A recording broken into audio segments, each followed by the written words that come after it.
పరిశ్రమల ఆకర్షణ ఈ తీర్మానాన్ని పెద్దలు గౌరవనీయులు మాగుంట శ్రీనివాసులు రెడ్డి గారు ఎమ్మెల్సీ ఒంగోలు ఈ తీర్మానాన్ని ప్రవేశపెట్టాల్సిందిగా కోరుతా ఉన్నాను.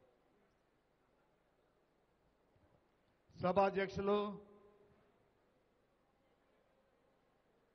పెద్దలు పూజ్యులు తెలుగుదేశం పార్టీ జాతీయ అధ్యక్షులు మన ముఖ్యమంత్రి వర్యులు శ్రీ చంద్రబాబు నాయుడు గారికి, జాతీయ పార్టీ ప్రధాన కార్యదర్శి సోదరులు శ్రీ నారా లోకేష్ గారికి, వేదికను అంకించి ఉన్న అతిరథ మహారథులకు, ముఖ్యంగా తెలుగుదేశం పార్టీ కార్యకర్తలందరికీ కూడా నా హృదయపూర్వక నమస్కారాలు తెలుపుతున్నాను. నేను ఈరోజు అంటే నట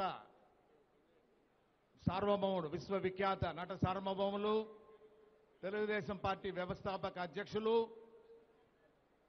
ఎన్టీ రామారావు గారి 93వ జయంతి సందర్భంగా 35వ మహానాడు కార్యక్రమంలో ఈరోజు ఈ తీర్మానాన్ని ప్రవేశపెట్టవలసిందిగా నన్ను ఆదేశాలు ఇచ్చిన తర్వాత మన ముఖ్యమంత్రి వర్యులు, మా కుటుంబ శ్రేయోభిలాషి చంద్రబాబు నాయుడు గారికి ప్రథమంగా కూడా ధన్యవాదాలు కూడా తెలుపుకుంటూ ఉన్నాను. నేను ఈరోజు ఆంధ్రప్రదేశ్ అని అంటేనే వరల్డ్ బ్యాంక్ వారు పూర్తిగా కూడా భారతదేశంలో ఉన్న 29 రాష్ట్రాల్లో ఆంధ్రప్రదేశ్ 2వ స్థానంగా ఈజ్ ఆఫ్ డూయింగ్ బిజినెస్ అనేది ఒక రిపోర్ట్ అనేది తయారు చేసి పారిశ్రామికవేత్తలందరూ కూడా ఇవి సర్క్యులేట్ చేసి అనుకూలమైన వాతావరణం అనేది ఇక్కడ ఆంధ్రప్రదేశ్లోనే మీ పెట్టుబడులకు ఉన్నదనేది ప్రపంచంలో వాళ్ళు చెప్పినారని అంటే దానికి ముఖ్యమైన కారకులు మన ముఖ్యమంత్రి వర్యులు చంద్రబాబు నాయుడు గారు అనేది ఈ సభాముఖంగా కూడా మీకు తెలుపుకుంటూ ఉన్నాను. నేను ఈరోజు ఆంధ్రప్రదేశ్లో అనుకూలమైన వాతావరణం ఉందని అంటే వారు 2014 సంవత్సరంలో అధికారం చేపట్టిన తర్వాత తనకున్న పాత అనుభవం అంటే 10 సంవత్సరాల కాలంలో ముఖ్యమంత్రిగా చేసిన అనుభవాన్ని వారు పరిగణలో కూడా తీసుకొని ఆ సమయంలో బిల్ గేట్స్ వచ్చారు ఆంధ్రప్రదేశ్కి, బిల్ క్లింటన్ గారు కూడా వచ్చారు అమెరికా నుంచి కూడా అన్ని కంట్రీస్ నుంచి కూడా ఇక్కడికి రావటం అనేది వారిని చూసిన తర్వాత, వారి పరిపాలనా దక్షను చూసిన తర్వాత చాలా ఇండస్ట్రీస్ రావటం అనేది హైదరాబాద్లోను పరిసర ప్రాంతాల్లో కూడా చూసా ఉన్నప్పుడు కూడా. ఆ తర్వాత ఈ 2 సంవత్సరాల కాలంలో వారు ఒకటే తపన పడుతూనే వచ్చారు, ఆంధ్రప్రదేశ్ని అగ్రగామి రాష్ట్రంగా కూడా తీర్చుకురావాలని అంటే ఇండస్ట్రియల్గా కూడా ఎక్కువగా పాలసీస్ అనేది కూడా నిర్ణయం చేసుకురావాలనేది. ఆ పాలసీల కొరకు వారు ఒకటే అనుకున్నారు, 24 గంటల కరెంట్ అనేది ఇవ్వాలి, తగినంత భూమి ఇవ్వాలనే విధంగా కూడా దాదాపు 10 లక్షల ఎకరాలనేది ల్యాండ్ బ్యాంక్ అనేది కూడా తయారు చేసి ఔత్సాహిక పారిశ్రామికవేత్తలందరికీ మీకు ఎక్కడ ల్యాండ్ కావాలనంటే తగిన రీజనబుల్ రేట్స్లో ఇచ్చేదాని కొరకు వారికి ఒక అష్యూరెన్స్ ఇచ్చిన తర్వాత విశాఖపట్నంలో సిఐఏ కాన్ఫరెన్స్ అనేది జరిగింది ఉన్నప్పుడు కూడా ఆ ఇండస్ట్రియల్ సమ్మిట్లో దాదాపు 5 లక్షల కోట్ల రూపాయలతో పరిశ్రమలు స్థాపిస్తామని చెప్పని ఎంఓయూ అనేది 329 ఎంఓయూలు కూడా తయారు చేసినారని అంటే అది ఎంతో చాలా ప్రెస్టీజియస్. ఎందుకేమిటంటే భారతదేశంలో 29 రాష్ట్రాల్లో అందరి రాష్ట్రాల్లో ముఖ్యమంత్రులు కూడా అన్ని సమ్మిట్లు కూడా పెడుతూ వస్తుంటారు ఉన్నప్పుడు కూడా.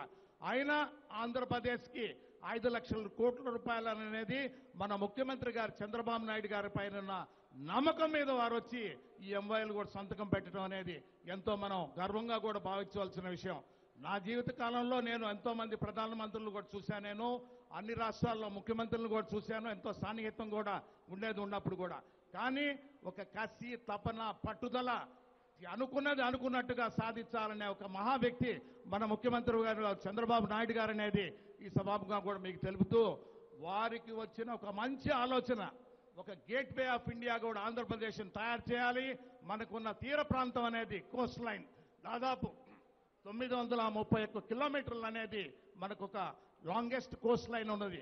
ఈ కోస్ట్ లైన్లో మనమంతా కూడా పోర్ట్లు, నౌకాశ్రమాలు కూడా నిర్మాణం చేసుకుంటే ఎవరన్నా ఫారిన్ కంట్రీస్ నుంచి వచ్చి ఆ నౌకాశ్రమ ప్రాంతాల్లో కూడా ప్రాసెసింగ్ చేసుకొని మళ్ళీ రీఎక్స్పోర్ట్ చేసుకునే దాని కొరకు, లేక ఆంధ్రప్రదేశ్లో కాకుండా భారతదేశంలో ఇతర ప్రాంతాలకు తీసుకెళ్లే దాని కొరకు కూడా ఇవన్నీ నౌకాశ్రమాలు కూడా ఏర్పాటు చేసుకుంటే బాగుంటుంది అనేది మంచి ఆలోచన ఇది. ఈ ఆలోచనకి వారు ఇంకా కూడా రాబోయే రోజుల్లో ఈ నౌకాశ్రమాలు కూడా ఎక్కువగా కూడా స్థాపించే దాని కొరకు ముందు తీసుకెళ్తారనే కూడా ఒక నమ్మకం ఉన్నది. ఎందుకేమిటంటే సమయం తక్కువగా ఉంది కాబట్టి మేడం గారు వచ్చి కనపడుతున్నారు. అందుకొరకే నేను ఒకటే చెప్పదలుచుకున్నాను, ఇప్పుడు 5 లక్షల కోట్ల రూపాయలు ఎంఓయూలు వచ్చినాయి అనేదని కాదు. మనకు ఆంధ్రప్రదేశ్ విభజన చట్టంలో 94 సెక్షన్ ప్రకారం ఉత్తరాఖండ్కి హిమాచల్ ప్రదేశ్కి ఇచ్చిన కన్సెషన్స్ అనేది CENVAT concession, income tax concession, service tax concession, ఇవన్నీ 100% కన్సెషన్ అనేది 10 సంవత్సరాల కాలం పాటు ఇచ్చేటట్టుగా కూడా అప్పుడు పార్లమెంట్లో 15వ లోక్సభలో నేను పార్లమెంట్లో బిల్ పాస్ అయింది, కానీ చర్చ ఎక్కువగా జరగలేదు. రాజ్యసభలో ఇది చర్చ ఎక్కువగా కూడా జరిగింది. ఆ చర్చలో ఉన్నప్పుడు కూడా అప్పటి ప్రధానమంత్రి గారు మిగతా అందరూ కూడా దీనికి ఒక కమిటీ అయ్యారు. కాబట్టి ఆ సెక్షన్ ప్రకారం 94(1)లో ఉన్నది మనకు అమలయ్యేటట్టుగా కూడా ముఖ్యమంత్రి గారు గట్టిగా కృషి చేస్తున్నారు. కాబట్టి అది అమలైన తక్షణమే ఈ 5 లక్షల కోట్ల నుంచి 15 లక్షల కోట్లకు కూడా ఈ ఇన్వెస్ట్మెంట్స్ అనేది కూడా రాబోతున్నాయి అనేది ఒక నమ్మకం నాకున్నది.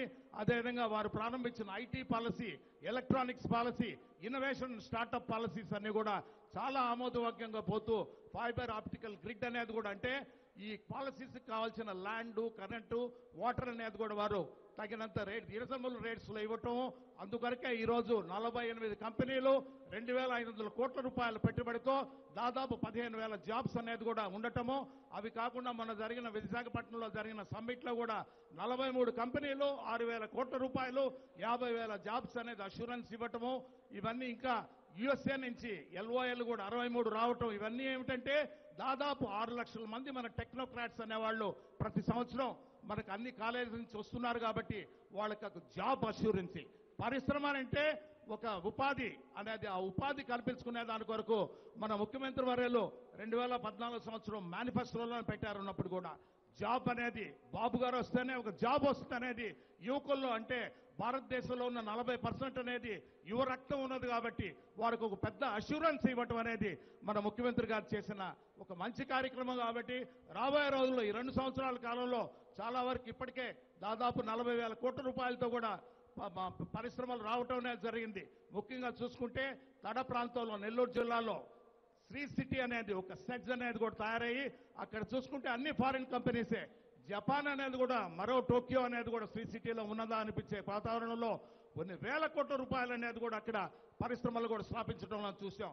అదేవిధంగా SEZs అనేది బెంగళూరు దగ్గరగా కూడా అనంతపూర్లోనూ, మైసూరు కూడా, అంటే విశాఖపట్నం దగ్గర కూడా SEZలు కూడా నిర్మాణం చేయాలనేది కూడా ముఖ్యమంత్రి గారి లక్ష్యం. కాబట్టి ఖచ్చితంగా రాబోయే రోజుల్లో ఇంకా ఎక్కువగా మనం పరిశ్రమలు, ఉపాధి అనేది కూడా మనం ఎక్కువగా కూడా చేసుకుంటామనేది, అందుకు మన ముఖ్యమంత్రి గారి కృషి ఖచ్చితంగా ఉంటుందనేది కూడా సభాముఖంగా కూడా నేను తెలుపుకుంటూ, ఈ తీర్మానాన్ని ప్రతిపాదిస్తున్నందుకు నేను ఒక గర్వంగా కూడా భావిస్తూ, మాగుంట కుటుంబం తరఫున వారిచ్చే గౌరవం అనేది ఎప్పుడు కూడా 2014 సంవత్సరంలో నేను పార్టీలోకి వచ్చాను. రావటం అనేది పార్లమెంట్ మెంబర్గా పోటీ చేయడం జరిగింది.